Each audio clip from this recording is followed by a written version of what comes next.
have just discovered one very important thing. That is, if you don't sleep in the evening, last night, then you feel very sleepy today. Do you know that? Yeah. Yeah.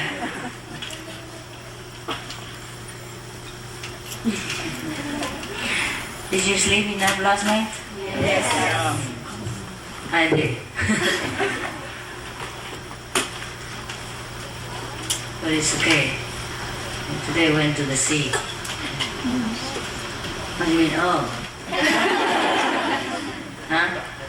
You don't know there's a beach around here? Did you go to the beach sometime? Huh? You swim? Too cold, huh? Yes. I saw a lot of people swim, you know that, today. It's so cold, I don't know how they do it. Well, I did it in the Himalaya before. Well, I never do it again. You know, in the Himalaya, it's the Ganges River. And the most, sacred river of the Indian people. And it begins in the Himalaya, very high mountain. The place where the Ganges River first originates is called Gangotri, means the source of the Ganges River. And I went there, and the water just flowed directly from the ice. You don't see any more river, just water running from the icy cold mountain. And that's where the water came from first. And then you can bathe in there. A lot of people go there to take a bath in summer. And then believe it, they clean their sin. I told you already, did I not? Yeah? No? Jesus. You have bad memories. Which is good for me. When I run out of stories, I can just repeat the old one. You don't know the difference. Okay, so millions of people go there every year. Some of them die in between, before and after. But still people like to go there to clean their sin. And normally they come there and just splash some water on their face because the water is so cold. It just came from the ice, just a little bit, like zero degree, and the water just flowing ice. Because the sun of the summer, melt the top of the snow, the top layer of the snow and of the ice, so the water will run down there, and that is how the Ganges begin. And people go there and splash the water on the face, or hand, or things like that, or their feet, so that they believe their sins is clean. And I went there and did exactly the same. But then I thought, then only my face and my hand are cleansed of the sin. How about the rest of my body? That won't do. So I jump in. Oh my God! Trời đất ơi, lạnh quá!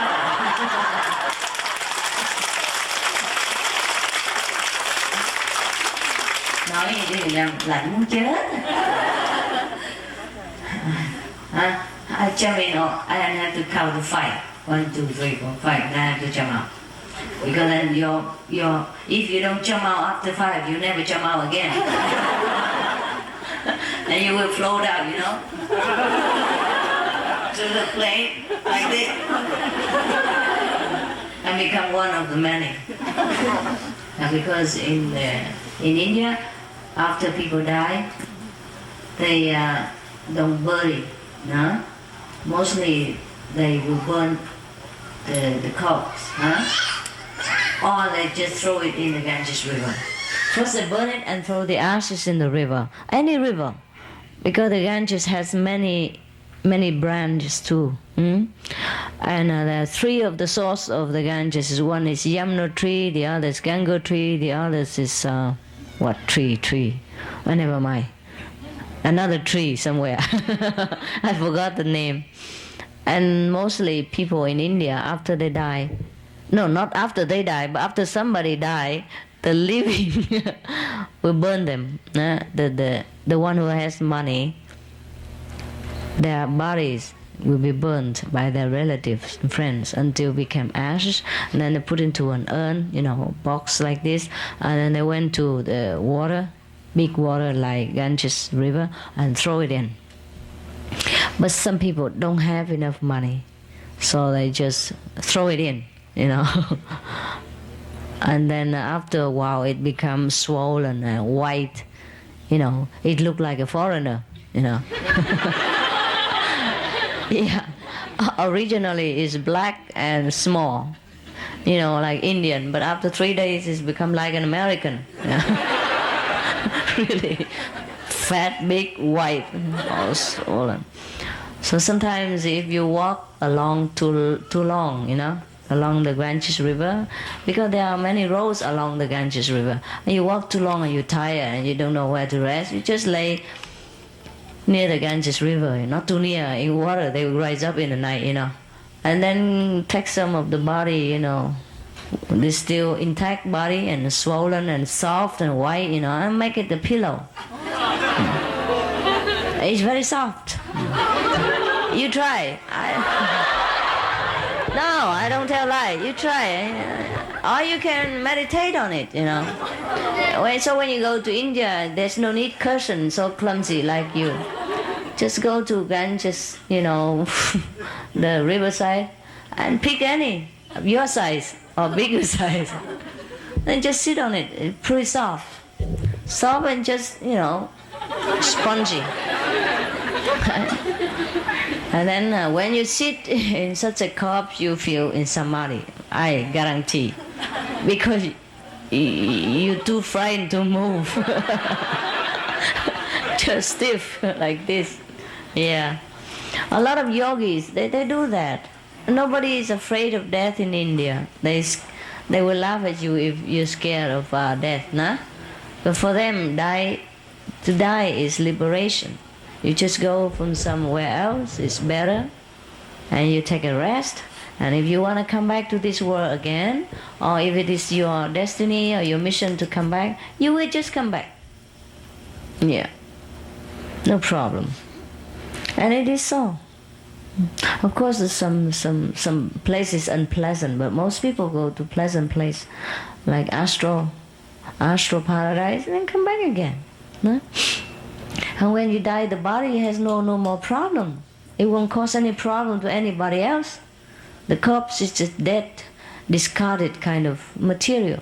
So nobody is ever afraid of death at all. You know that? No, you don't? Okay, go to India, get a cup, sit on it and ask it. Should I be afraid of you? He said, mm-mm. And then you run. Yeah, it looks very bad sometimes if you happen to see some cups which is half decomposed and half is still there, or half is eaten by dogs or vultures, you know, and half is still hanging around there. Yeah, then it looks very ugly, huh? But when the corpse is still complete, you know, and fat and white and puffy, you know, it make a good pillow and meditation cushion. You can try. I guarantee satisfaction, money back.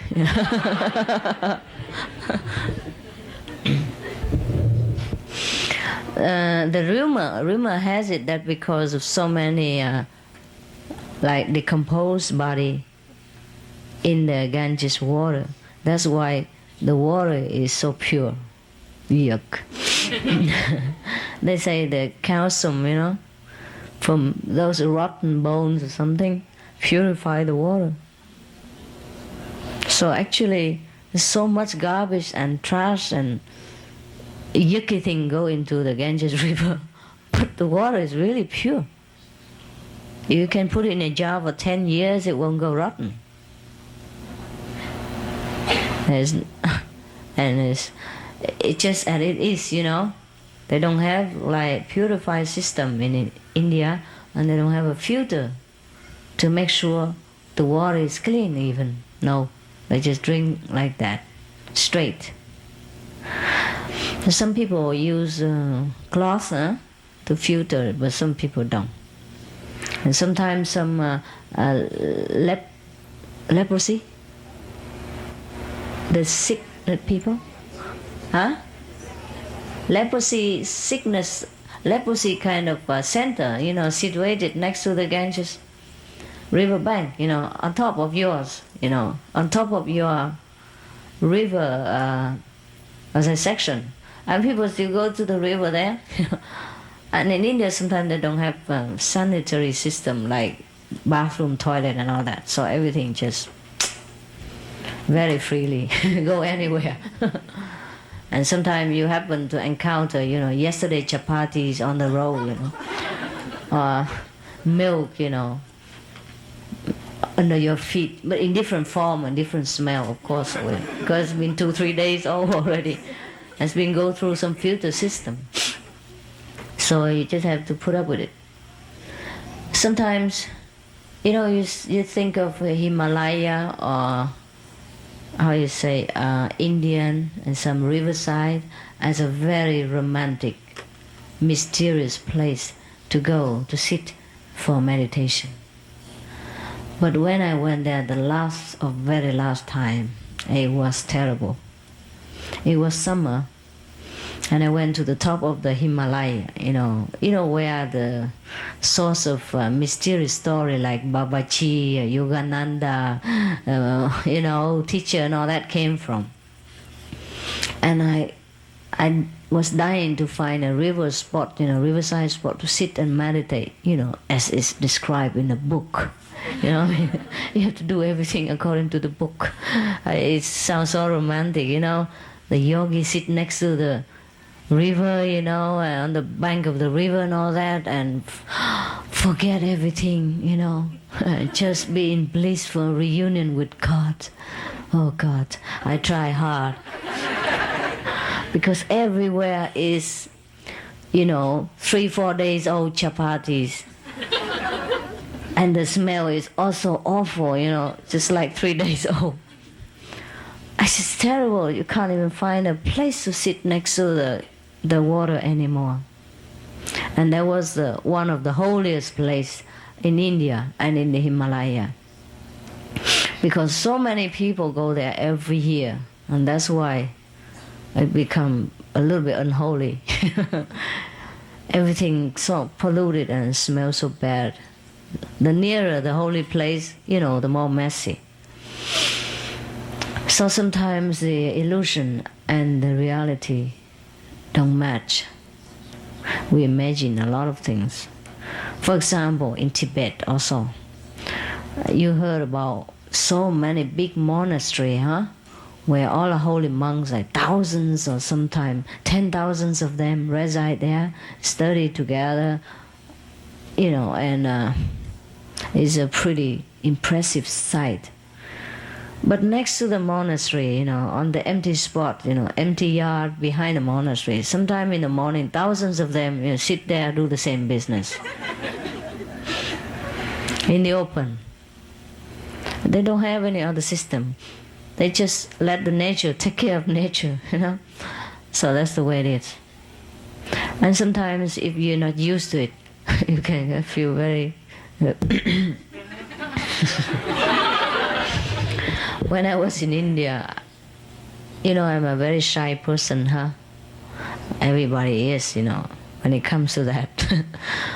But you just have to put up with it. So I have to go everywhere. I wear a big robe, I know now why the Indian people wear robe instead of trousers. Not mini jeep, huh? No, robe, like sarong, wrap around, large and airy, very convenient. When you sit, it just flow around. Just, protective, just form of protection all around you, like an umbrella. Yeah?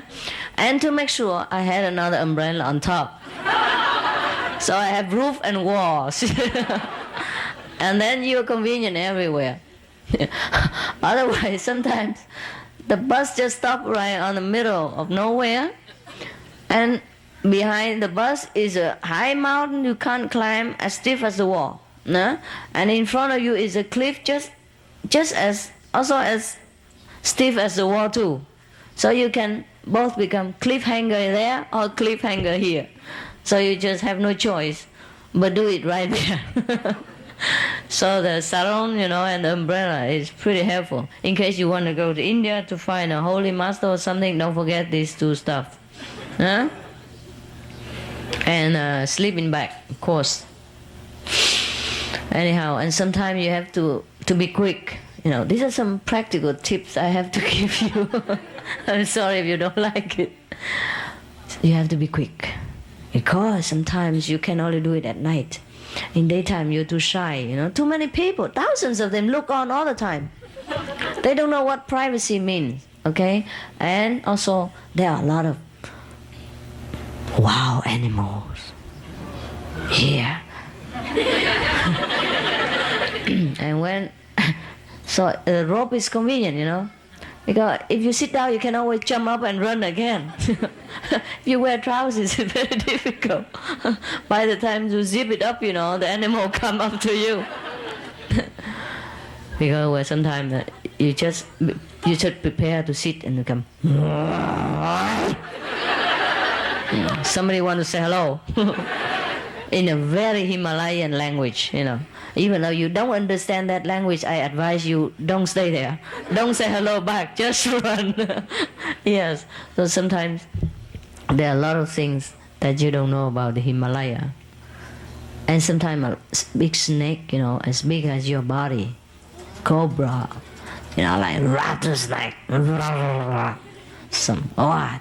And I say, wear glasses, snake and all that. Oh, they look pretty impressive when they raise their head at you and say hello. Hi there. Huh? I don't think you should return the greeting. Either you stay still or you run fast. Well, it's not all that bad. In my house, there's only scorpions and centipedes, snow snakes. Snakes stay outside. But the scorpions, they are funny, Maybe it's too cold or maybe they are lazy. They don't bite you. Why they didn't bite me? But they did bite some neighbor. I think my neighbor's scorpion are more diligent than mine. Because mine never bit me. One time I sleep. Oh, this is another story. Later, okay. Okay, so my scorpions is, they sleep with me. They sleep under the couch, huh?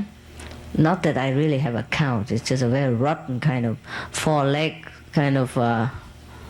I'll say. They get some kind of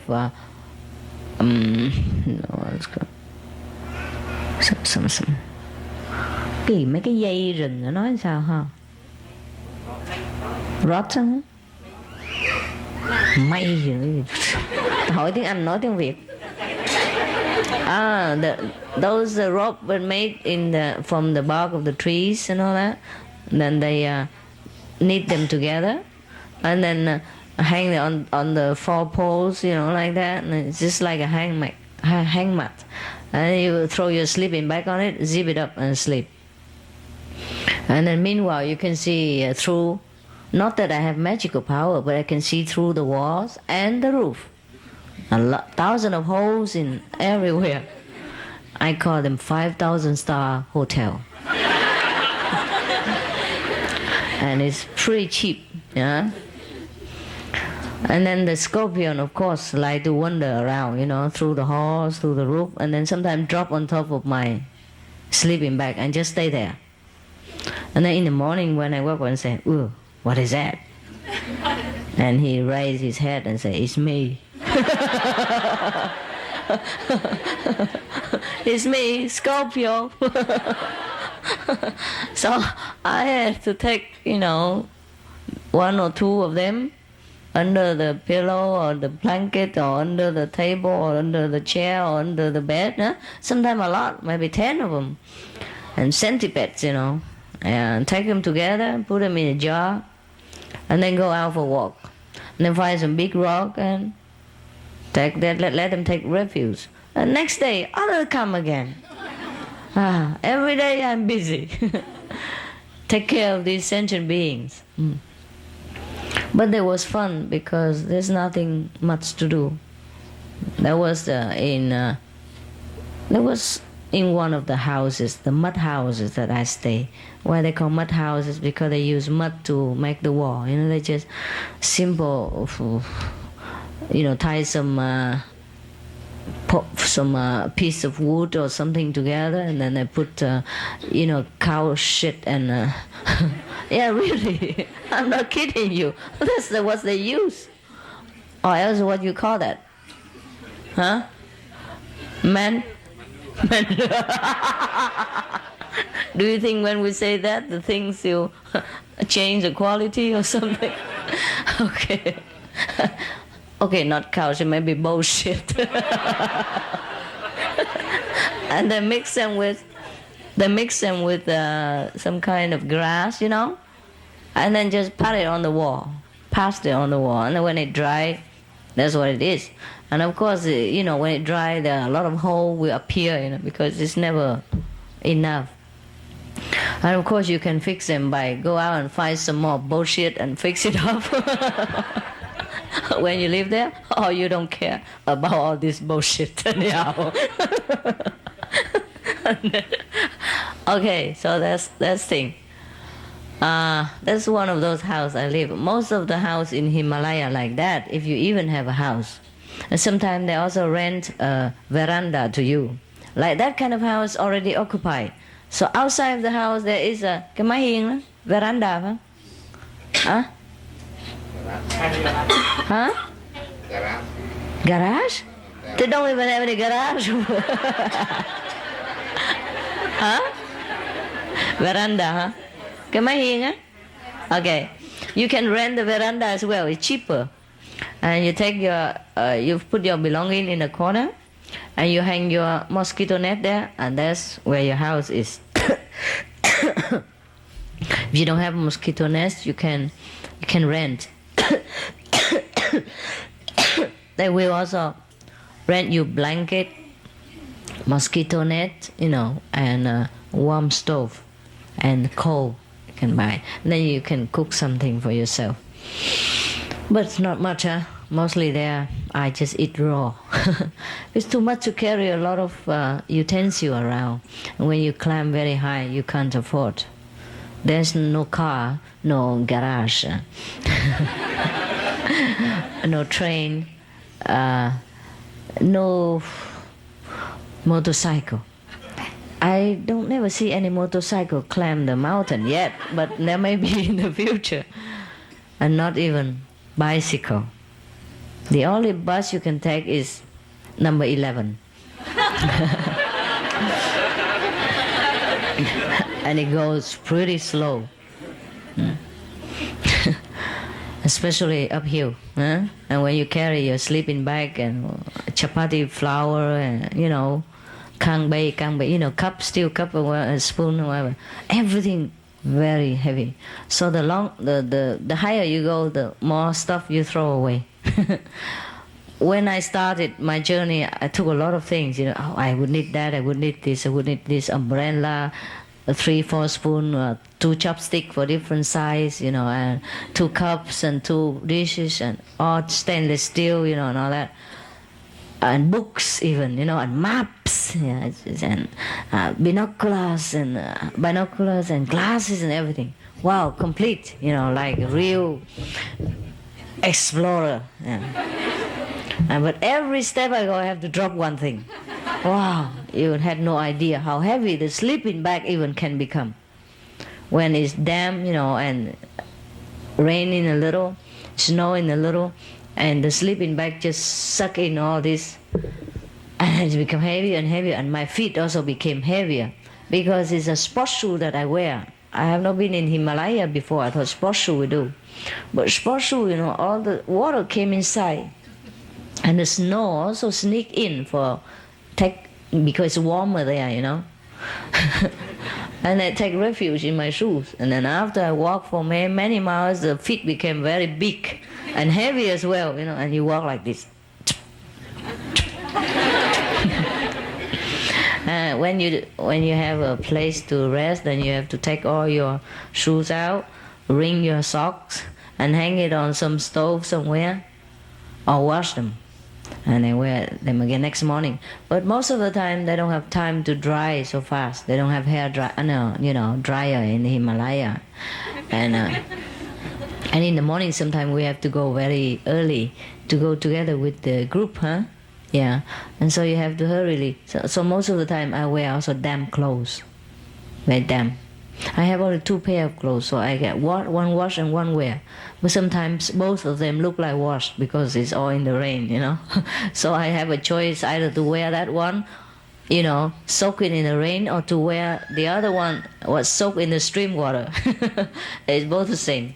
Sometimes they don't have time to dry.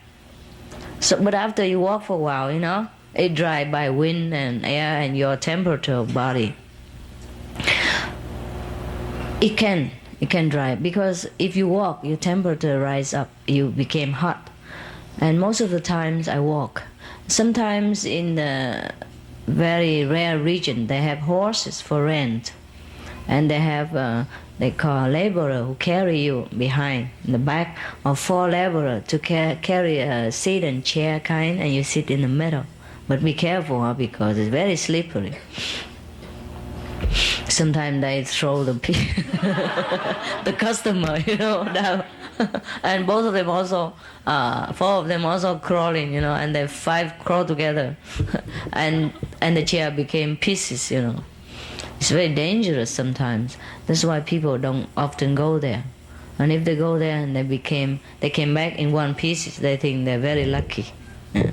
Sometimes 1 piece is in the Himalaya, another piece flow down the ocean, and another piece hang on the tree somewhere. Yeah, because it's dangerous. If you just walk not carefully and slip, 1 step, and you became like sometime, dust, because so high, you become different pieces. A lot of people die every year going on pilgrim. Okay, let's go back to the scorpion stuff. Another time when I stay also near the Himalaya, another place called Rishikesh, they also rent this kind of mud houses. Because the house inside is stuffy, they don't make a very big deal, like big window with screen door and all that. So most of the time I climb up the roof and sleep. Yeah. And after a while, many other people, neighbor, the pilgrims like me, or sometimes Westerner, they go there and meditate because there are a lot of ashram around there. One of the master, very famous, this master from the Beatles, transcendental meditation, yogis. He's one, I say, originate from there too. That place called Rishikesh. A lot of masters went there in different times to meditate. I also stay there for 2 months and meditate sometimes. And so I went to the roof to sleep. And, most often the scorpion come up to the roof like me, do yoga exercise and then meditate like big deal, and then and in the morning get up, with the sun, exercise and meditate for a while and then go down. But we don't have a staircase, You have to kind of clamp the wall with your nails. Because the wall is mud anyhow, and there's some hole in there. You just put your toe in there or you put your finger in there and then you just find your way up. It's okay. I always found my way up. Oh, okay. Okay, now let's go to stuff. Did I tell you about my husband? My ex-husband when he went there and meet me? Oh, really? Okay, hang on. Don't be too excited and make trouble for me. I forget. What was it that I said? Oh, forget it, huh? Forget it. Okay. At that time, when I was in that place called Rishikesh, did I tell you the neighbor was beaten black and blue? No, okay, next to me. Okay, let's go fast because it's painful. She was beaten, so swollen everywhere. And I had to go to the hospital. It was so poisonous. But they didn't bite me. But I found one, next to my pillow. In the morning. He just lay there like dead.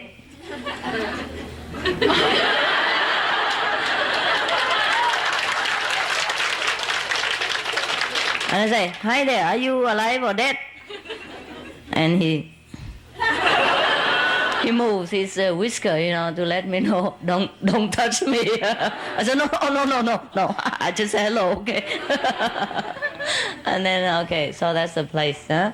Okay, so I just tell you the story. And then at that time, I was about maybe a year or something already in the Himalaya. I didn't see my ex-husband then, the doctor, huh? I just call the doctor better. Husband, what for? I hate. Sound like a housewife.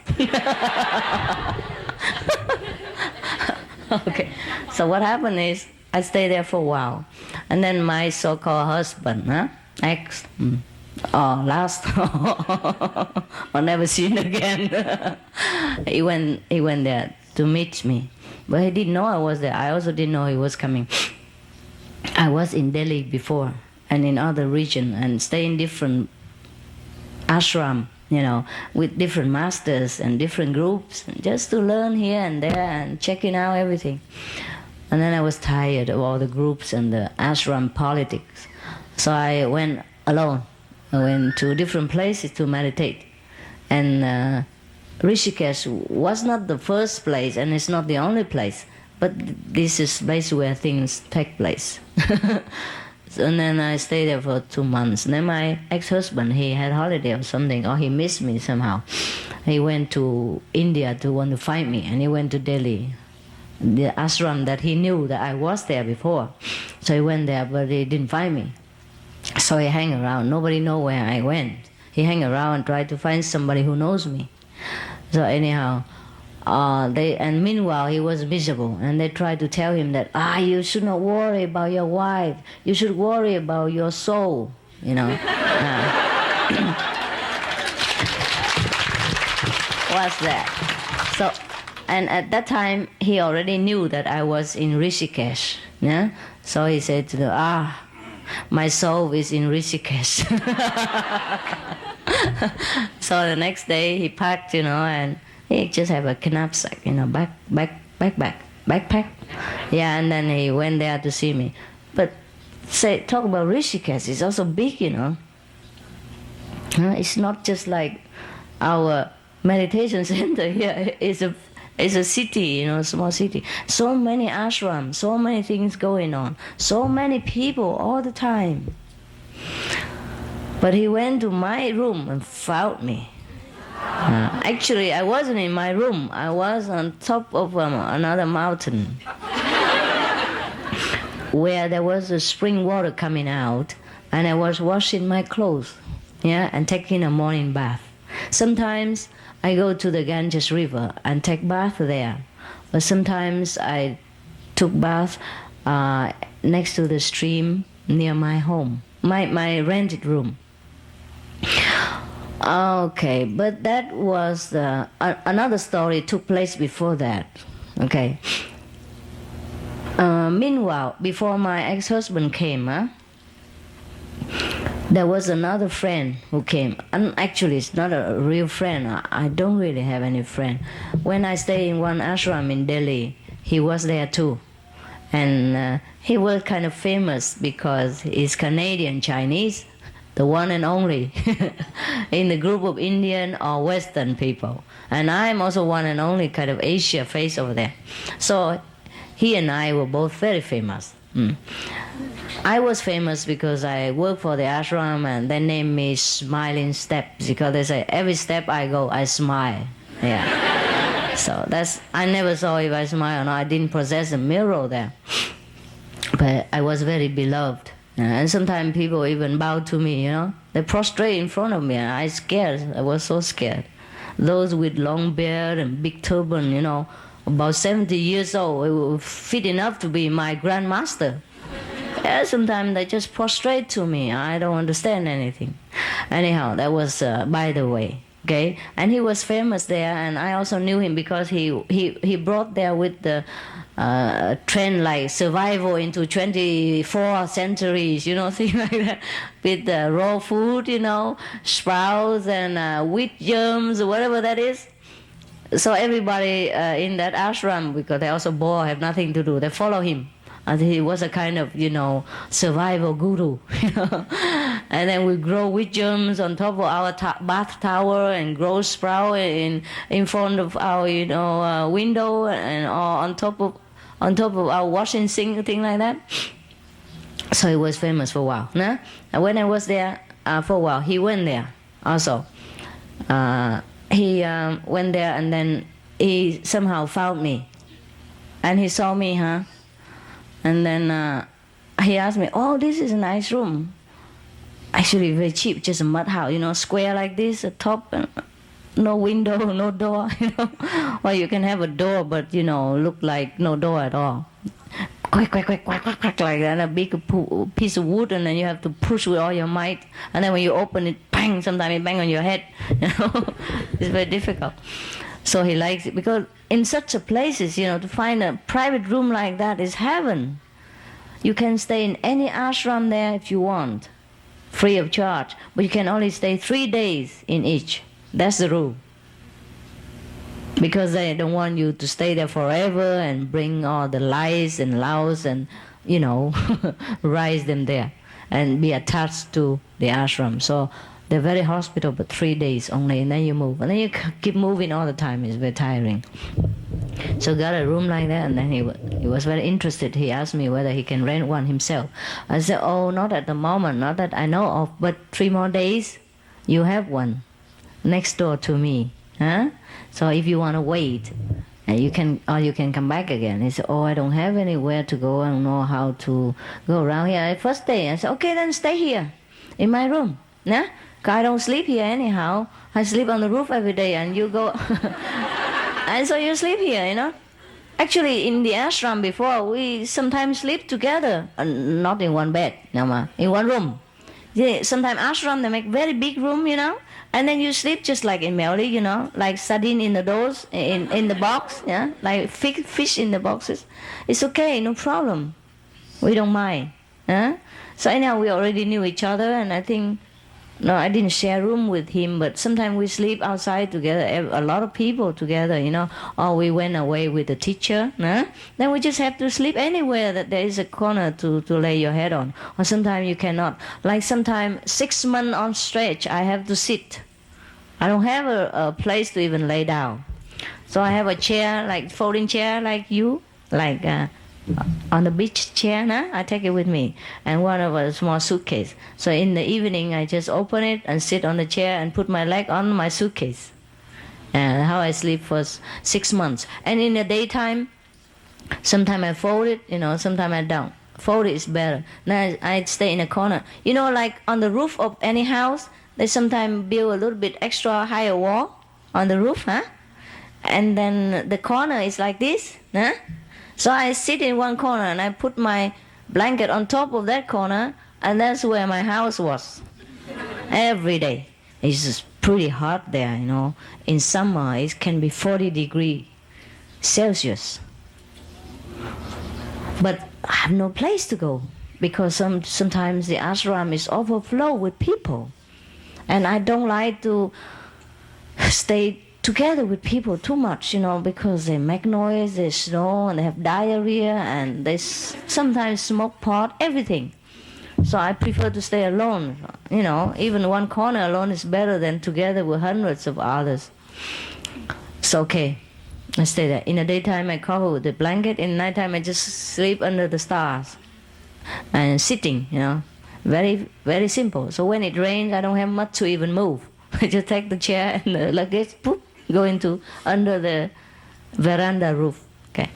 So now, where were we? Jesus. Why I go so far like that? Huh? Ran the room next to you. Yeah, then when I go there. Ex-husband. Huh?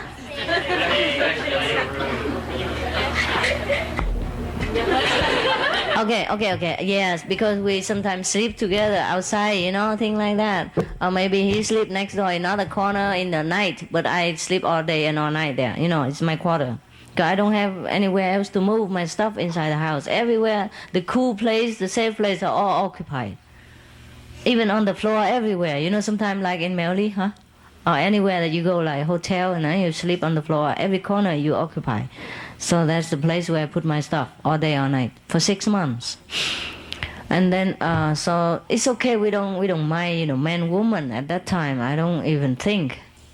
Just okay, just a friend. So it's okay, stay here in my room. You can put your stuff here and sleep in this bed. I sleep on the roof anyhow. In the daytime, I'm almost not here because I go out to the Ganges River, swim, take a bath, wash my clothes there, and then put them on the rock to dry. Meanwhile, I hide myself in some of the cave, on the Ganges River side, and I meditate. And then a few hours later, my clothes dry, and I put them back on again. And then I go out shopping. Buy some exciting thing like chapatis and peanut butters. Yeah. And cucumber. Yeah. Most of my meal are like that. Or else I buy flour and make chapati myself in the evening. Then in the evening I make it myself. This is very simple. You buy flour, some salt in it, huh? And then you just have a plate, aluminum plate or dish, a little bit high like this, so you can even cook soup and tea in it, and you can make chapati on top of it. So I just roll the flour together, the way I teach you, and then put on that, and then turn over, and then eat with peanut butter. That's very nice. I live very simple life because at that time I didn't have much money. I didn't ask for my ex-husband. And I didn't want to borrow from anybody. I just stretch, my money as much as possible. Very simple life. So I said to him, you can use my room until you have next room. I don't sleep here, and daytime I'm gone, and nighttime I sleep on the roof. But it doesn't matter if I sleep together with him because he probably, the room we sleep here, he sleep there. We did that sometimes. So, okay, he put his stuff there, very grateful. And then go somewhere else. And in the evening, he came back and sleep on top of the roof also with me. And meanwhile, he found his girlfriend, or I don't know, or the girlfriend just found him, or any girlfriend, I don't know. And then they nestled together next to me. And that's okay with me. All right. And then the next morning, probably my ex-husband came. Okay? It's also okay with me. Yeah. It's okay with me. But then he found me, and then he wanted to speak to me, and he wanted to take me around, and he wanted me to be with him, blah, blah, blah. It's okay with me too. But I said to him, wow, this is the last day of my 7 days retreat in the middle of the Ganges River. So would you please wait for me until the evening, and I come back? Huh? Because in the middle of the Ganges River over there is a place that's just like an island. But in the daytime you don't see it because the water will cover it, or cover nearly. You can't have access to it. You can, at nighttime cannot go. At daytime you can go. You go when the sun rises and you come back when the sun sets. Then the water is still not so high. You still can see the rock, and you can walk over back to your home. But if it's a little later, the water will be too high, you can't walk, and there's no even boat to bring you from that small island in the middle back to the river bank.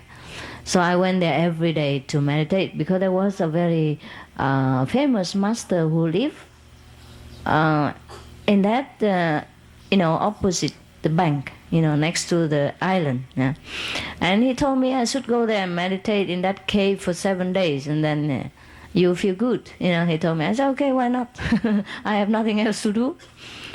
Because his disciples always go there and do retreat in the daytime. And nighttime she has to come back because it's dangerous to stay there. Sometimes the water come very high and cover the caves. You can't stay there. So I went there every day and meditate. And that was the last day of my 7-day retreat that I promised the teacher. And then when my husband came. So I said, okay, stay here, wait, I come back. I tell him I come back about 6 o'clock in the evening. 5 o'clock the sun set, and I walk out, and then I walk around, and then there is a boat to take me back to the other side, and I walk for a while, and then about 6 o'clock, fine, huh? But that day, I couldn't go by boat. There was so much wind and rain, the Ganges water became like an ocean. So much waves, so no boats coming. So I wait for one. I know it's no boat, so I had to turn around and walk many miles upstream, where there will be a bridge, hanging bridge, and then I can cross over there and then run back along the side of the riverside and go back to my mountain up there. So that take longer time. It's about 7 o'clock or more when I reach my place, but my husband already gone. Yeah. And they told me just left.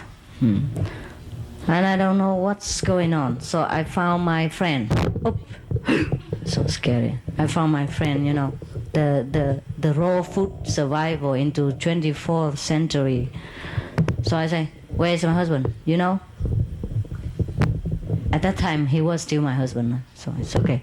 He said, oh, he just gone. I said, how he gone? I told him to wait for me here. He said, I don't know. He's just gone. And I said, what's this?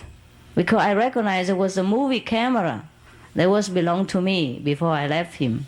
It was given to me by my fiancé, the other one that I did not marry. Also not the doctor. It's a long story. Forget it. I was chased by a couple of doctors, but forget it. Just the main one enough for you. Anyhow, that one is very rich, the one that I did not marry. Very, very rich. Ooh. He had a big box full of jewelry, antique. He said, that belonged to you. Now I have even more.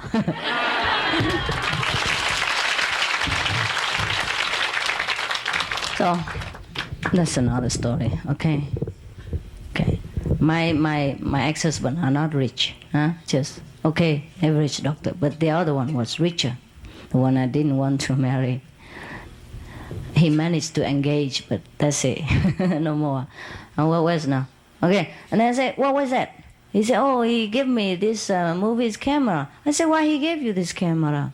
It used to belong to me. He didn't say anything, just left. So no, he just gave me the camera. I said, now it belongs to you, and then he just left. I said, it's funny. It's really funny. Is there anything else you say to him? He said, no, not really. We just talk, and then your husband asked me, where do I stay? I say, I stay here.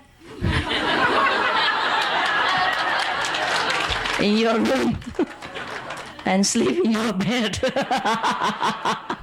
I said, oh, that's it. Oh, I was so mad at him. I said, why are you so stupid? He said, why? It's the truth. Of course, but the truth is not true. Huh? It sounds as if I live with him and we sleep together. And that's why my husband left. I guess, huh? I guess. That's why he threw that camera to him and left, because that belonged to me. He probably bring it to me, for me. But then he thought because now I live with that guy together, so that camera belonged to him too. Because I belong to him. Oh, okay. Oh, my God. I said, no.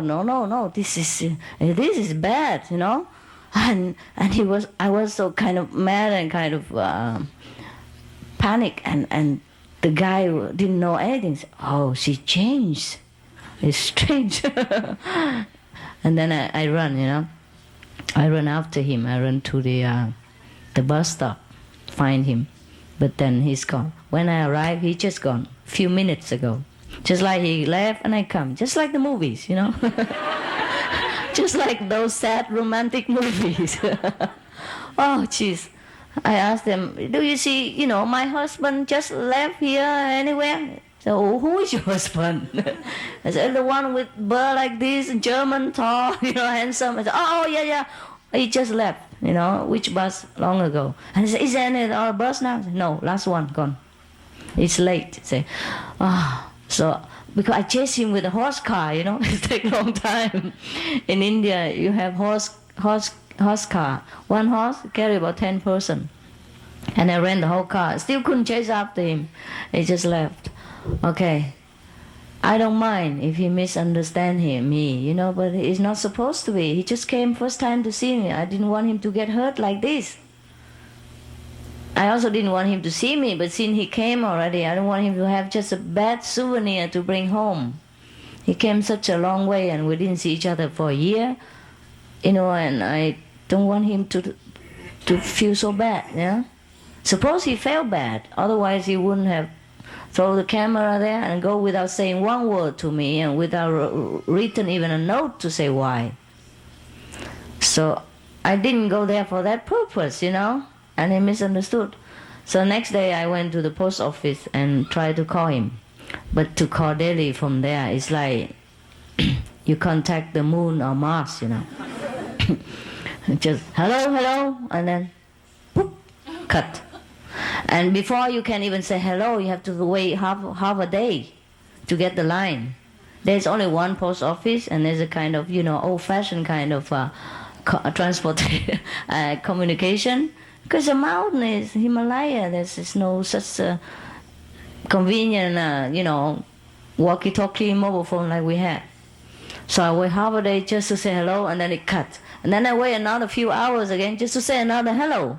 And then the other guy don't understand anything about English. I said, get somebody to talk English. Get somebody English. I said, English?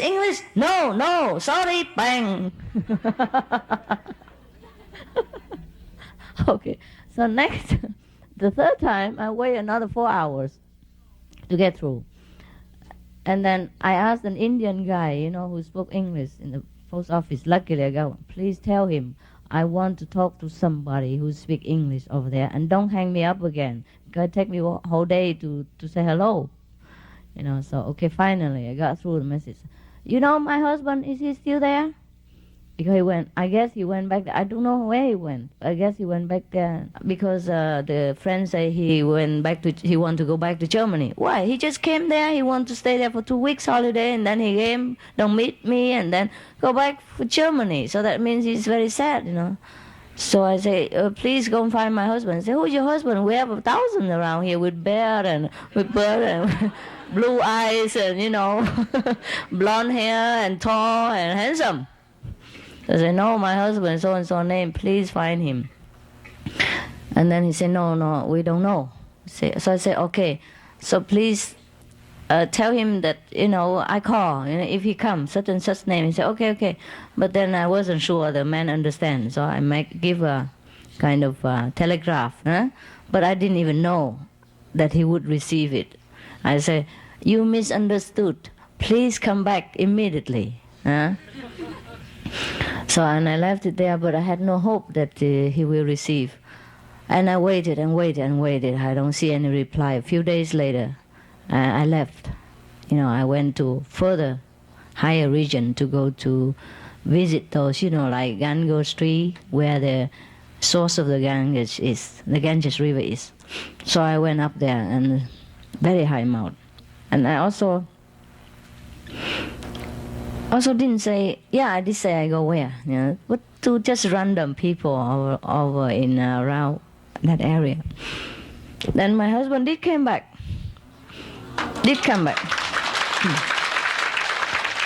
And then he did ask the people there and chased after me up to the place where I was. I was in the midway only, and then I stay in a hotel, before I go further. At that time, in that place, you still have a hotel, if you can call that a hotel at all. But at least you have a room with 4 walls, like in a prisoner, you have a cell like that, solitary cell, and that's enough, because at least it keeps you solitary from the mosquitoes. You hang your mosquito net there between the 4 walls, on top of the nails that you nail on the wall, and then that's it. You just jump in from the door, and then you're in the mosquito nest and in the 4 walls. And it's cheap, it's not expensive. I can't afford it too much. But when I went there to ask for a room, the person at the registration desk asked me, "You can't stay alone. Do you have a husband?" So I had to say, "Oh, my husband, yes, I have one. He's coming soon." He's coming in the afternoon. I just say like that, at random. But really, he did come in the afternoon. Afterward, yeah. And then so what happened? I was on the street buying some fruit. I'm sure I told you all this story. Yeah? Maybe in Chinese. Yeah. Maybe in German. Okay. I was planning to write a book, a story of my life, and become a bestseller. There's so many things I cannot even tell you. This is one of those stories, Okay, so I was buying fruit, I booked the hotel, okay, put everything there, I locked my room, and then went out, buy some fruit. I was just choosing some mango, And then suddenly, there were 2 big hands behind me, cover my face like this. And I was struggling to get free. And there was a voice, very familiar, "Happy birthday."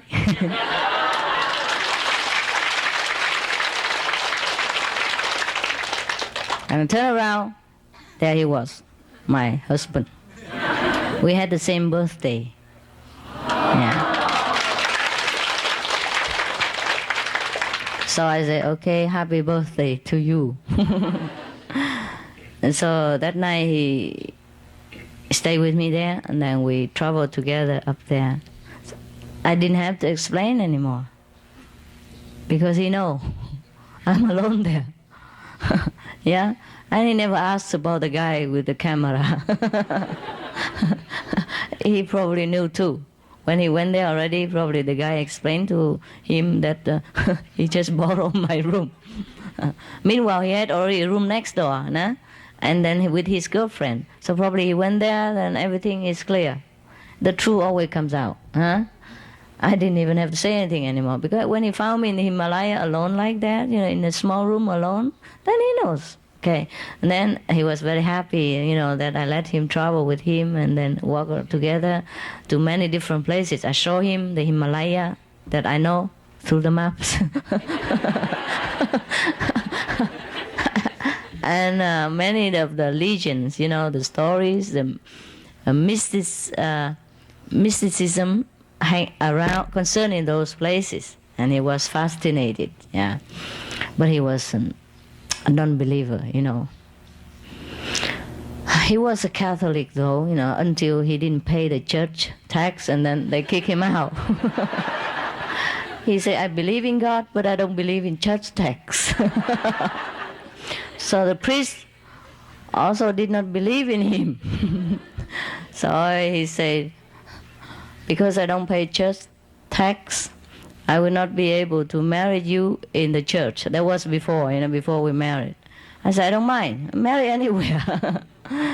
And also, he's not prayed for when he died. The funeral service, they don't give him. He don't pay church tax. He couldn't attend church and all that. I said, okay, never mind. I call all my Buddhist teacher come pray for you. He said, even if I don't pay tax for the temple, he said, no, we don't have just tax system in Buddhism. We pray for free. And since you're dead anyhow, you couldn't pay anything. It's all right. So he was very happy that the Buddhist monks are better. He said, my God, 25% tax is wicked, I can't afford it. He said, can't afford it. He was a doctor, but then he continued to study and research more in his subject so that he can be better doctor, So he had money. We live on well, but not very famous, not very rich. It's okay. Because he also was just graduate not long ago and he has to do his internship and apprenticeship, for 2-3 years without not much pay. And also I have to buy a house and all that, So I understood. I never demand him anything.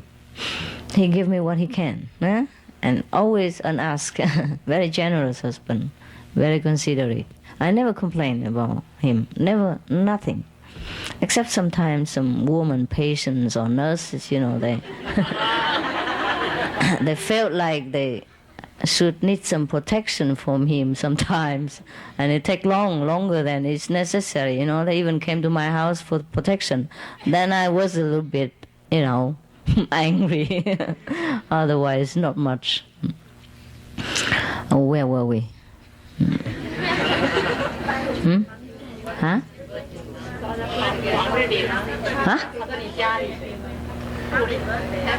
Happy birthday. Okay, fine. That's it. That's where he found me, It's funny how he found me just like that. Always. He always find me wherever he wanted. Before that, he went all over to many post office, before the Rishikesh, Before that, the first time. He went I said, how you find me in Rishikesh? He said, he went to every post office, every bank, and asked whether such and such small Asian lady come here, get money, or post letter, or blah, blah, blah, anything like that, or not. So, no. He traced me in every way he can, Traced me into the ashram where I just left. I left in 3-4 ashram, and he chased them all up to there, but then I just left. Just like in the movies, I told you.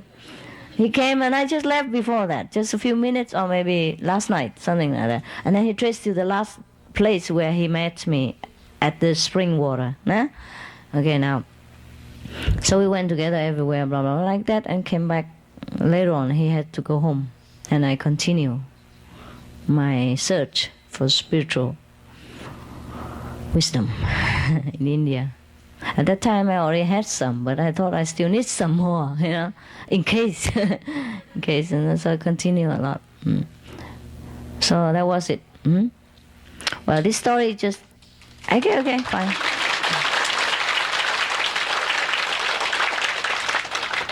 This story, sometimes I want to remember, just to remind me that sometimes people can be very wrongly accused, or wrongly judged by just outer action, by just simply the so-called facts, but it's not the truth. Yeah. If that lousy guy just say a few words more, would have saved my husband tickets and time and agony that he had to go through for 4 or 5 days.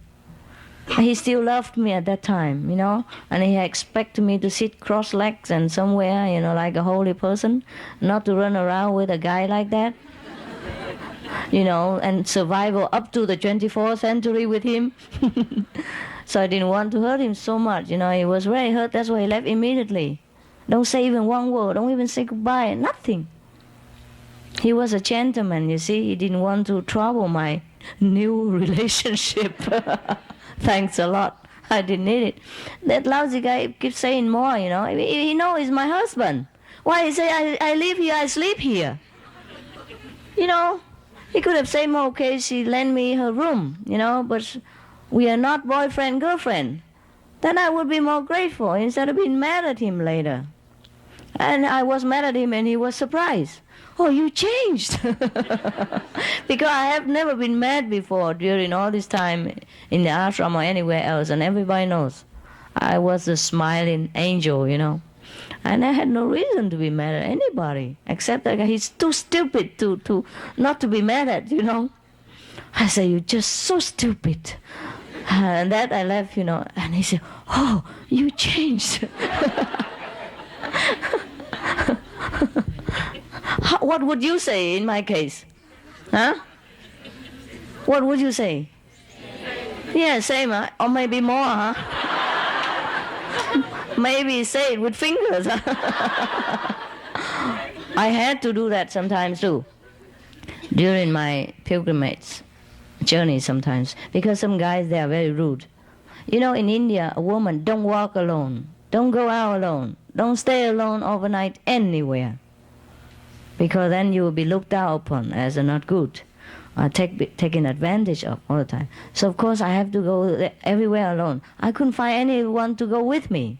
My husband didn't want to come with. I didn't have any friend who has the same crazy idea that I had at that time. So how I not go alone? Huh? So I go alone everywhere. I mean, sometimes, people come and make trouble for me, Okay, it's okay, just talk, and then I say, okay, I don't want it, go away. But during my meditation and go disturb me and touch my face and all this, And so, of course, I have to give him some kind of proof that, bang, like this, really give into his face, and he's still there, and I give another one, bang. And then he understood the language. Because the verbal language failed to convince him that I don't want to have anything to do with him. So I had to give him some kind of, like sign language. I don't think it hurt him so much. It just shocked him, and then he knows. Okay, sometimes like that. You had to do that. And sometimes children, they throw stone at you if you happen to go through Muslim village or town. Because after I have so much trouble with men, I put on my monk's robe. First I thought I don't want to wear it because it's too eye-catching, It's very yellow, It's Tibetan, yellow and pink, red and all that. And sometimes Indian monk. I was ordered into two traditions, Indian and Tibetan. And I have both of the robe set, and that's all I carry with me. Besides of my two, that was after I have more transportation. And one set Tibetan, one set of Indian, and one set of the white. I left one in another place. I had two before, a white like pajama, like tunic, that I went to Himalaya with. There was only two, but after I was ordained, I have two more. So I wear them alternatively, to let people know that I'm a nun, and even if I travel alone, I don't mess about with you, so leave me alone. But then I have another problem. Like everybody want to come and take me home, to worship and to offer. In India, they respect monks and nuns so much. They call them saint. They call you Babaji, Maharaji, Mahatmaji, Mataji, Chi.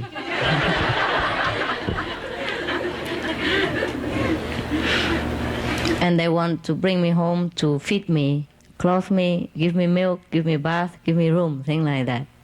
Because these people are renunciate people. But I don't know, they are not always kind to other monks and nuns. It's just to me. But I have to always refuse, because I don't like to be worshipped that way. I just go around and I'm just an ordinary person. But that's okay, also fine. And one time I went into a very big camping camping place. That was in Haridwar. Haridwar means the gate of heaven. It's one of the very big, famous, important, holy pilgrim place in India. And every 12 years, they have a Kumbh Mela. Kumbh Mela means a gathering of all the saints and seers and sages in India. It doesn't matter where the person stay, where the monks or the seer or the yogis, the saint and the sage is the one who can see things and future and all that, one who can see psychically all that, or the one who already attained enlightenment and all that, or one who had not attained enlightenment and all that. Sometimes they hide themselves in caves, in mountain, remote. But at that time of Kumbh Mela, every 12 years they would gather in that place together. And people would come in millions to prepare thousands, hundreds of thousands of tents, free of charge for these monks and also for the pilgrims, whoever like to overnight there. Of course, never enough. But still, they reserved one tent for me when I just passed by, and I said, could I sleep somewhere? And they lead me to one very big tent, as big as this, front place quarter together for me. I was so scared because it's too big for me. And then later the monk and other people want to come in and sleep with me, But I was so scared, I'm not used to it. They sleep so near, And sometimes they want to hug you and all that. I said, no, I'm ticklish, cannot do that. So I ran out and went to another tent. I think that monk was a little funny. I went to another tent where I sleep with more people. I feel safer. But even though that is a very full tent already, very full, very full. And I sleep on edge of the tent and with all the smelling feet and, kicking around and slapping around hands all the time. And I could hardly sleep. So finally I woke up and went out, And then that monk chased after me. He said, go back, sleep in that big tent. I said, no, I don't want it, thank you. He said, no, you have to go back. I said, no, I don't have to. And he said, no, you must. If you don't go back, I say, you're stealing something. I said, come on. And he still tried to force me there, So I just pretend that I go there. And then after I see him, just walk around, I go through the back, under the tent. I crawl under the tent and go through the back and then run away. I was scared of him. I even had to protect myself from monk. Can you believe that? Alone is very dangerous. So be careful. He forced me there. So he said, I will steal something, so that I have to stay. Can you believe that? Maybe he just wanted to protect me, because he says it's dangerous out there to go alone, and I don't know it, but I say it can't be more dangerous than this. I thought it couldn't be more dangerous. I was scared, I was alone. And that man was so strong. I don't know if he's a real monk or not. Even if he wear monk's robe, Anybody can wear monk's robe in India if you want to. And if you grow a bear as well, wow, you have everything you want. Because you're holy. People worship the monk's robe and the bear, Really, I tell you, if you're fed up with America, with all the tax system and the low pay wages, you just go to India, grow a bear. A bear, right? Mọc râu á. A bird, yeah? And a mustache, yeah, as well, together. And let it grow as long as possible. And to be sure, you dye it in white. And then you sit next to the Ganges River, just sit there, do nothing. And then in front of you, like magic, will appear fruit, milk, chapatis, curry, anything you want. And sometimes all the beautiful girls are prostrating in front of you, the holy sage. Really, if you have a bear, people think you're holy. Luckily, I didn't have one. Even I tried to grow her, I can't. So I said to myself, forget the sainthood. Who need it? That's true, huh? Well, there's a joke, but it's not too far from the truth. So when you go to India, even though the climate is so hot and sticky sometimes, you wonder why all the men grow long beard, Okay, that's just by the way, huh? Where were we? I forgot. Where were we? Huh? Huh? You snuck out of the tent. Oh yeah, I sneak out of the tent and run away. I know where he was, so I sneak where he cannot find me. I went very far away and then returned back, go back to the gate.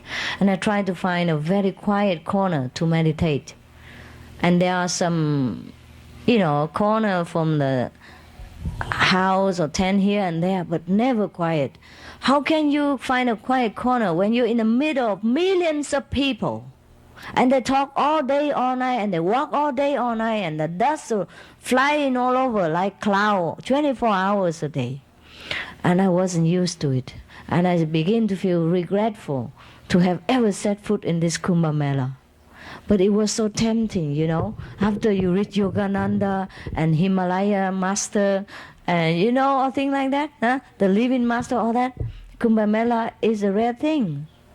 Because you don't just stay there 12 years just to see one. And sometimes I forget which year is that, you know. Just happened that year happened. And I was very lucky in that year also, the Kumbh Mela, and many very rare masters that I found before they just dropped dead. Yeah, some live a very long year, 200 years, 300 years, and 250 years, everything like that, a lot. And that year also, the Dalai Lama also gave a very rare kind of teaching. I didn't benefit much because I didn't hear anything. The translation was lousy. The microphone was out of date, you know, like from the World War III system, World War II museum. So you could hear all the echo. Besides, there was a couple, you know, the Western couple, who happened to find I'm very attractive as a babysitter, so they throw their baby at me all this time, and the baby plucked my nose, fiddle my ears, you know, and pull my clothes, you know. So I was very busy buttoning all the time and keeping away from his finger that poked into my nose at the wrong time, and I atch him all the time. And he squeezed in my ears and then kissed me with his wet lips and, you know, scratched my face, everything, and then screaming and talked to me in all kind of language I didn't know. So I never had a chance to hear one word what the Dalai Lama had to say. You know, not to talk about translation or anything like that. And I could not even move because I was right in the front, next to the holy people. And I'm supposed to be holy with a monk robe and that. I can't even complain. I can't even move. And the baby was just torturing me for 3 hours long. And I said, oh, well, never mind. If the other couple has enlightenment, I probably have some merit as well as a babysitter. And they were so devoted and so attentive to the Dalai Lama that I had no heart to throw back the baby at them, you know. And they seemed to completely forget that they even have a baby. And they forgot me and the baby altogether. Because it's a rare chance that the Dalai Lama, you know, the Holy King of Tibet, gave such kind of initiation. It's supposed to make you become Buddha either in 4 lifetimes or in 16 lifetimes. So you can wait. No? And the initiation is very complicated. First, the Dalai Lama had to... Can I go on about this kind of thing? It will take long, you know. I can go on and on from one thing after another because it's just one of the things. Tell me if it's too late. Okay. So first of all, it's not in Delhi, okay? It's not in Bombay next to the airport or first class hotel, anything like that. It's in the middle of nowhere. It's in the mountain, very high mountain, and a barren mountain as that. It's like a desert mountain. And then people there who live, those Tibetan nuns and monks or residents, they dig caves into the mountain there and live there. But they were fabulous place. In the evening, I saw all the mountain turn into silver and gold. And all the sky will glitter, you know. And I keep telling people, my God, what a wonderful place. It's so gold and silver. And they say, where? And I say, yeah, the mountain. And they say, no, the mountain is gray. It's not silver. I say, no, it's glittering. Nobody see anything the way I saw. And I thought it's like that.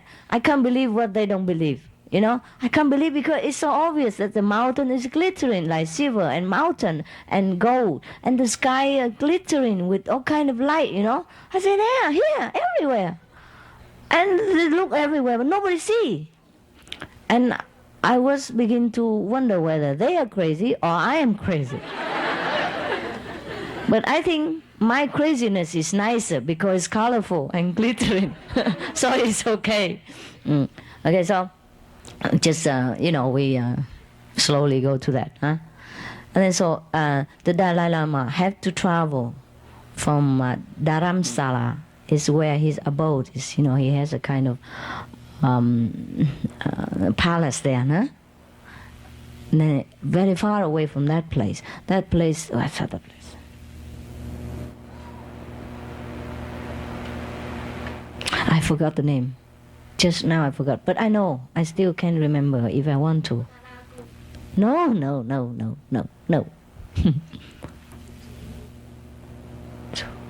Never mind. I will, if I write a book, I will add it in later, okay? Anyhow, very far away place, huh? And the Dalai Lama is okay because he has transportation. The army will help him with a jeep, yeah? And all that. And all his subordinates and entourage will go together with him. They went there 10 days before the initiation. First, he has to purify himself by initiating himself. I don't know how that's done, but then he put some kind of flower, white flower, like a band of white dry flower on top of his head like this. Like you have a headband. And then there's a kind of white flower, but dry. Then he had to sit on top of kusha grass kind of seat, prepared for him. And then all the monks surround him in a glass house. 10 days, 10 nights, they have to recite mantras, sutras, and mudras. Mudra means you do the gesture by hand like this, different gesture. Yeah? When you are reciting the mantra and the sutra, you do the mudras together. That's all kind of complicated. And then ring the bell at the same time, yeah? And swing your body back and, sidewise like this. The way the Tibetans do, nah? And sometimes they also put the gong and all that. It's very beautiful also, huh? Very systematic, very rhythmatic, and very holy kind, huh? The chanting is kind of, deep and throaty tone, Ma.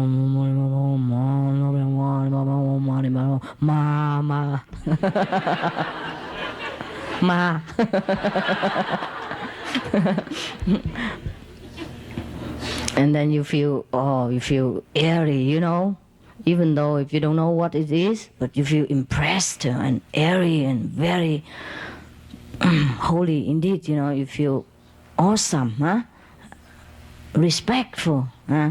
And you became also very aware of something beyond yourself, beyond this ordinary life. Because the mountain and the place alone also impress you.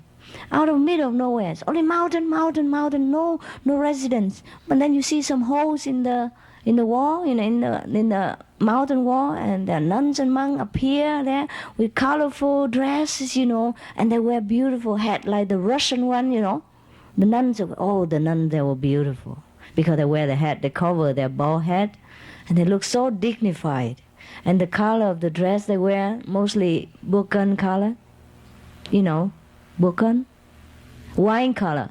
And then they drop some yellow kind of outfit on it, and chasa, a piece of how you call it? Help me. Look like blanket, but it's packed together 100 pieces, Quilt, yeah. And they wrap around their shoulder, look real holy and ancient. Nah? And that's why I wanted to become Tibetan monk as well. Because they just look beautiful. I had some of these clothes set before. Oh, I think you saw me in the picture, huh? Okay, so now we forget about that. And then out of middle of nowhere like that, 10,000s of people came and walk around all day making a lot of dust. Because there they don't have cement, they don't have paved road, they don't have stone paved road, nothing, just dirt. Dusty, because the mountain is also bare. Because they cut whatever grass and tree they can find to burn, to cook. So the mountain has nothing at all. when it glow like silver and gold in the night. In my eyes, other people's eyes, it's also dirt and gray, nothing. They told me it's cold, it's nothing. I said, okay, fine, yeah. All right, then the Dalai Lama had to do like that for 10 days, purify himself and the monks together before he give initiation for these people.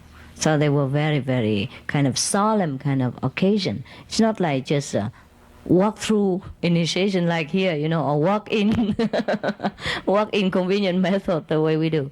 But we have more experience. I didn't have any experience at that time.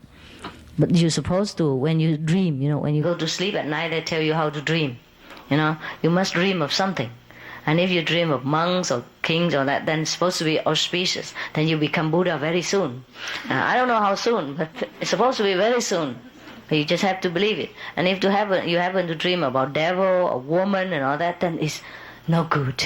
Yeah. So I was trying very hard to dream of the monks, but I haven't seen any that come to my dream.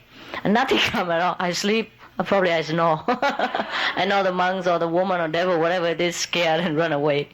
I meditated hard and then I slept, but nothing came. Except the silver and gold mountain and the glittering sky with light. I don't see nothing more. But I saw that before everything, before initiation. Actually, it wasn't initiation. I hear nothing. I was busy, with the pokey nose baby and with his napkins and his wet, slimy lips, kissing me and all that, and try to talk to me all the time. I can't hear nothing except his baby blah blah. No. So I don't consider I was entitled to be a Buddha very soon, even if I saw some monks in my dream. And that was it. So a lot of people went there for initiation. He has many Western disciples who come all over the place to see him, especially in such occasion. And before you get there, you had to walk sometime many 10 of miles because there's no car. You have to walk through river, climb many mountains, and sometimes you happen to be lucky and you have some truck meanwhile. So you have to combine, you go by bus, and then you go by train, and then you go by hiking, and then you go by horse car, and then all the time you go by buffalo cars, and then all the time you walk through mountains, climb the mountains, and then all the time you walk through tunnels, dug through the mountain, all the time you swim through the river, and then all the time you happen to find some truck that they go around in the mountain, they want to carry rocks, and then if there's empty space behind, they let you come up one rupee each person. 1 rupee is maybe about half of a cent in American money. Yeah. Over there it's different, huh? Yeah. Very cheap. Okay? But the trucks are very dangerous place to be on. Because there's no roof, nothing. And the truck is high and the mountain road is very tricky. There are a lot of rocks that is hanging from the mountain on top of your head. So you have to watch out. Because if you stand up or you sit on the truck and your head a little bit above the roof, then the rock will hit you. So you always sit, hit, and bow, stand, so your head always have a chance to exercise. Either turn left, turn right, turn to the front, or turn backward. It's up to you, up to the situation. But you have to be fast, or the mountain rock will send your head somewhere else and then send your body to the Dalai Lama, probably. So very dangerous, but better than nothing. And then that, not to mention the way the truck drive, because the mountain road is very windy like this, and then sometimes it's very stiff, and the road is not paved, and you walk you stay on that just like you are riding on a horse, it gallop like this, and sometimes you have to stop. Because landslide, the rock and the sand will run all over on your plate, on your head, and then you have to stand up for your right and shake all the sand and get all the stone from your ears and then run, and then wait until the landslide over or it never over. Then you have to run back again, find another road, and then run through another mountain, it's longer distance, and then walk again. Sometimes people die, the whole buses or the whole truck, because landslide come without warning. The whole mountain seems just like sliding down upon you and then send you ship rocketing to the pit under there, which about sometimes many, many miles deep. You don't see the bottom. So you never see the bus again. So very dangerous, yeah? But it was exciting. I was young and stupid, so nothing really scares me. But everything scares me now. Everything. When you get old, you don't have courage anymore. Now if you pay me $2 million US, ask me go back, do the same journey again, I say, no, keep yours. Really, it was very, very challenging, you know. And then sometimes you walk through, because you can't bring too many things with you, and you have your luggage, like a sleeping bag and some clothes, then you have to put it on your head with the plastic bag. You have to protect your clothes, because if you wet this one that you wear and you don't have another one to change immediately after you came out of the icy river, then you can become one with the river again. You know, you cold, you stiff, and then they throw you in the river, and then you become one. So that's the problem. See, you have to protect your clothes. You put it on your head, or even when you swim, you have to put it on your neck, you know, with the plastic bag and on your back so you don't get it wet. At least you must have one pair of dry clothes to change immediately after you swim in the river, or walk through the river even. You see? So it's not that easy. The way I try to find the truth is hard way. But it was okay with me. Whatever would I do at that time? I had nothing else to do except to find the truth that I want to seek. See? So anyhow, finally we arrived. And it was such a beautiful and romantic place, I told you. And then we stayed there for maybe 2 weeks. Until the initiation over. And still can stay on for a while. And I told you already, the Dalai Lama was always very kind to me, Especially, I don't know why. Every time I see me, he spotted me in the crowd. Ha! Hello, come here. And then he always gave me some of the precious medicine that he made himself. This medicine is specially Tibetan. I probably told you already. It's made of 72 different kind of precious stones and rare medical substance. It maybe over 100 substance together in one little tiny pill like this. And it's, it comprises of a lot of precious stones, even like lapis lazuli and all that kind of thing, in powder. And all kind of very rare Tibetan mountain medicine plant herbs that combine together. And it's supposed to combat all kind of disease, make you live long life, and all kind of negative power will be defeated. A small pill like this, but very expensive. Even his brother, the Dalai Lama brother, had to buy it himself. Not for free. And he couldn't afford it. He buy it. Maybe he can buy 3 at a time only. But the Dalai Lama give me a handful all the time.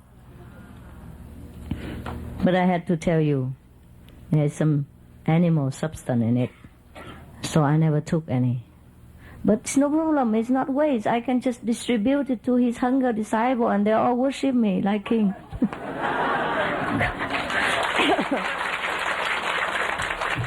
Because I don't have any. I saw that I was the only one that he ever gave personally medicine like this. Every time he saw me, he gave me medicine. Yeah, he probably think I need it. I probably look so bad.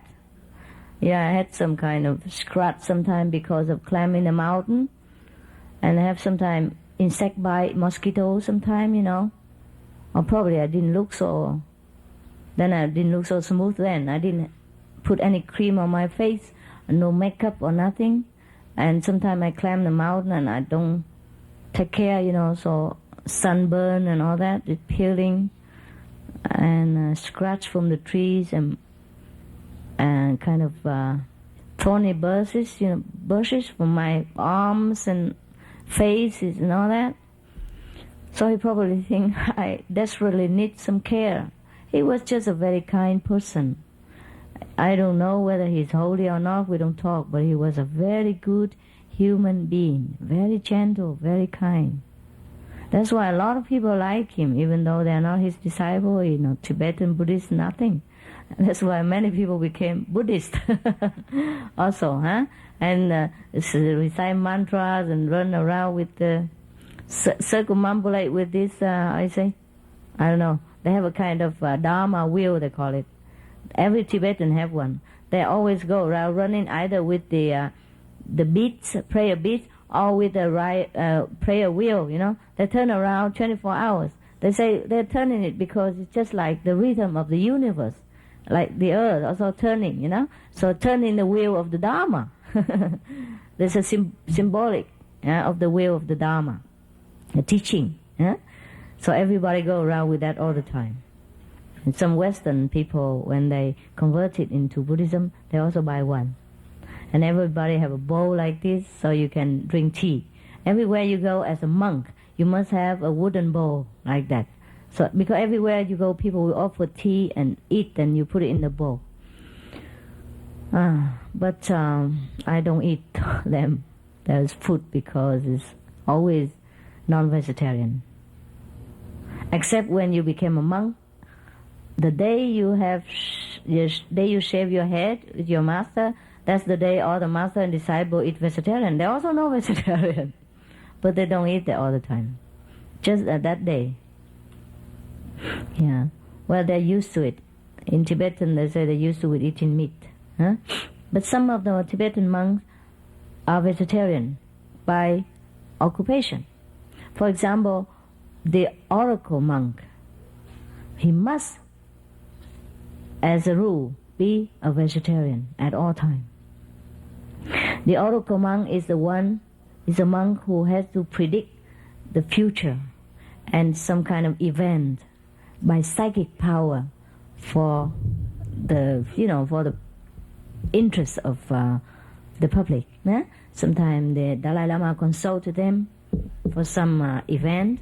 Sometimes they have to predict the future of the nation or what the outcome of a very strange event, like predict the future and all that, like horoscope reading, but on a larger scale. And some other monks, they have like the weather forecast man monk, like because he have to make the weather nice whenever Dalai Lama or some high Lama have to give lecture, because they don't have a big place, so they give lecture in the open air. And a lot of people come like that. Then they have to make sure that during this 1 week or 2 weeks, the weather is tip-top condition every day. No raining allowed. So these are different kind of monks, This weather monk, he has to sit in meditation all day, all night and control the weather. Send all the rain, the hurricane, the typhoon back to Taiwan or somewhere else.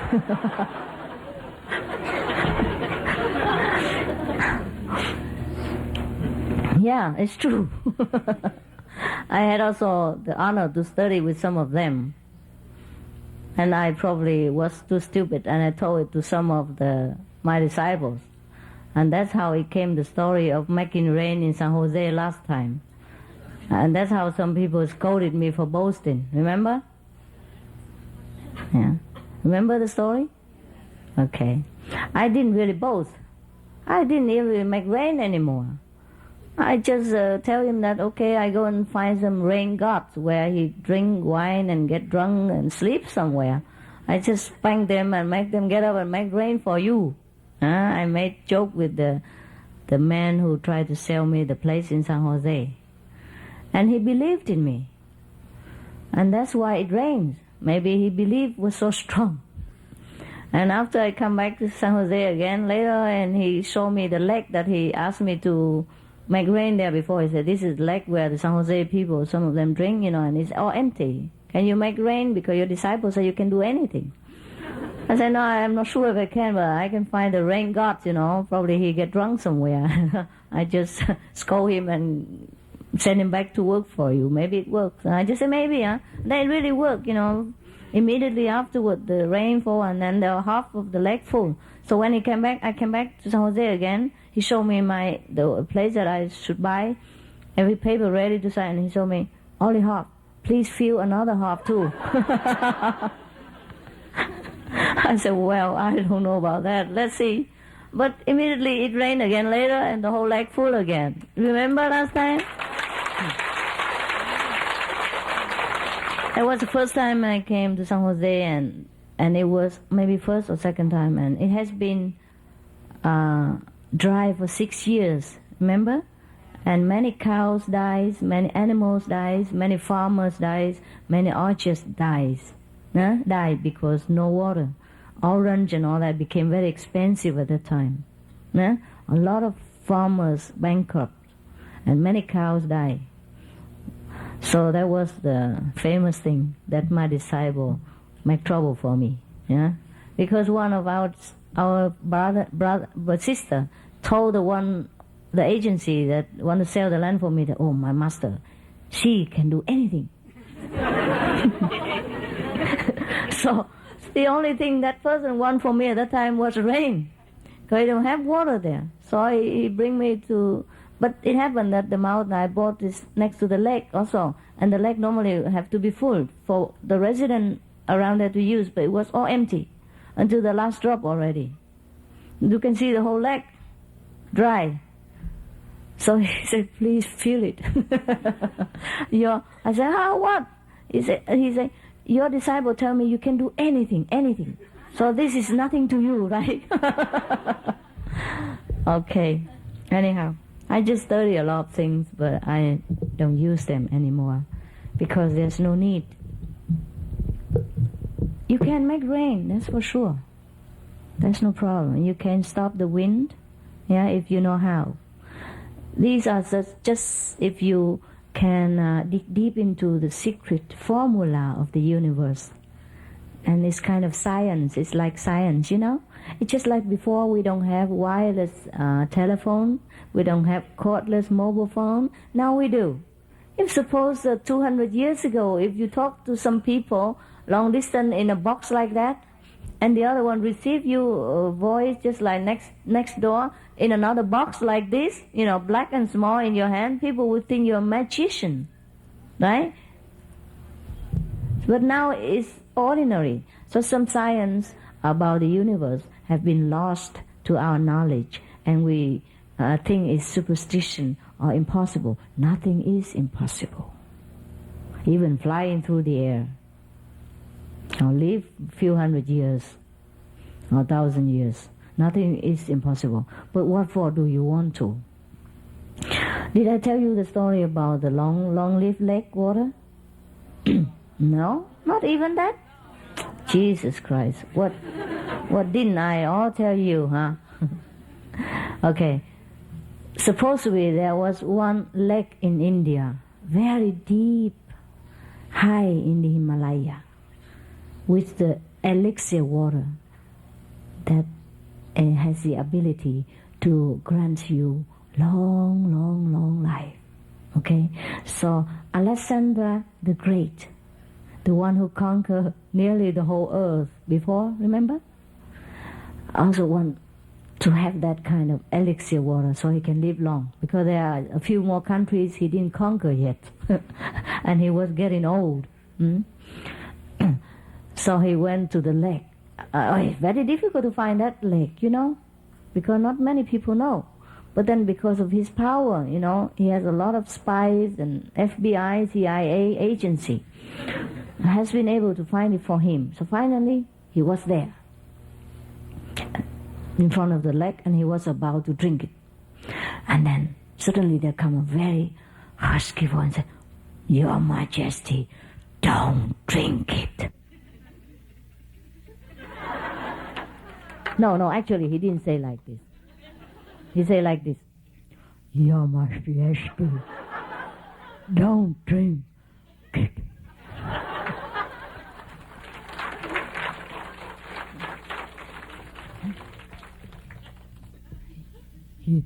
He threw himself at the feet of the emperor. Oh no, he threw himself at the feet of the emperor. I said, please, Your Majesty, don't drink the water. It's dangerous. And the emperor, Alexander the Great said, why? How can it be dangerous to me? Because the elixir will give me long life, and I will conquer the whole world, and I will conquer the moon, the sun, and the whole universe if I live long. What's the problem with you? Why you obstruct me from drinking this water? And the old man said, look at me. I drank the water many hundred years ago. What will become of me now? You can see for yourself.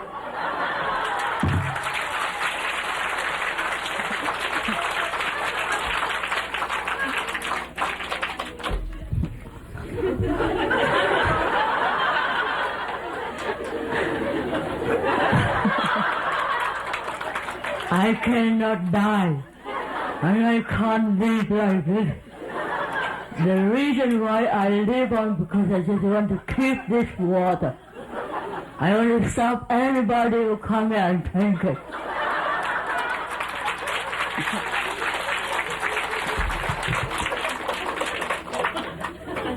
So, Alexander the Great got the message.